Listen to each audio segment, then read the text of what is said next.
Les éditions Fides présentent Anaïs, un livre écrit par Mélanie Calvé et lu par Roxane Tremblay-Marcotte.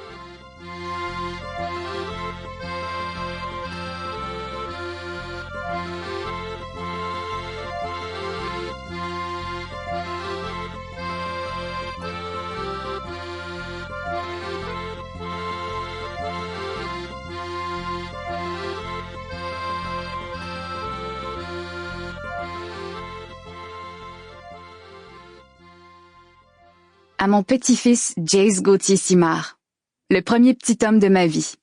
Que ton chemin soit parsemé d'étoiles et de magie. Sache transformer l'impossible en possible. Je t'aime, petit monsieur. À Cathy Laverdière, femme d'amour et de lumière, amoureuse des chats, des oubliés, de la veuve et de l'orphelin. Ta mission sur cette terre est de saupoudrer des étoiles partout où tu passes. Je t'aime, mon ami. Chapitre 1.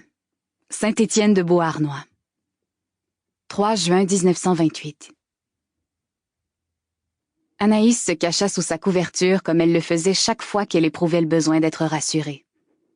D'ailleurs, sa mère lui racontait souvent que, petite, elle s'endormait en caressant sa joue avec un bout de sa couverture. Depuis le décès de sa grand-mère maternelle, Anaïs ne se séparait plus de son précieux bien dont elle connaissait par cœur tous les détails des carrés de tissu. Couchée dans son lit en ce début d'après-midi, elle chantonnait un air inventé afin de couvrir les cris de ses parents qui se disputaient dans la cuisine.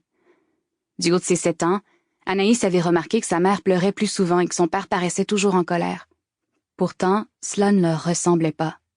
D'ordinaire, on pouvait entendre du chemin de terre battu Éléonore Montpetit riant de bon cœur des blagues de son beau Benjamin. Mais depuis quelques semaines, cette dernière n'avait pas le cœur à rire. Leur déboire avait débuté après la mort du père d'Éléonore, survenue 2 ans plus tôt. À cette époque, le couple habitait à Beauharnois, où Benjamin travaillait comme guichetier pour la gare de la ville. Ils étaient amoureux et heureux. Certains soirs, Benjamin, qui adorait la musique, jouait du banjo en écoutant des sérénades. Éléonore ne se lassait jamais de l'écouter. Beau temps, mauvais temps, ils se baladaient en famille dans les rues avoisinantes en compagnie de leurs 2 fillettes. Ils aimaient se rendre jusqu'à la rue Saint-Laurent, où ils déambulaient en bavardant de tout et de rien. À cette époque, Éléonore vaquait quotidiennement aux tâches ménagères de leur logis tout en s'occupant d'Anaïs, qui venait de célébrer son 5e anniversaire, et d'Agathe, sa cadette de 2 ans. Elle avait pris l'habitude de traverser tous les après-midi chez Gabrielle, leur voisine de palier. Les 2 femmes avaient rapidement développé une grande amitié. Sample complete. Ready to continue?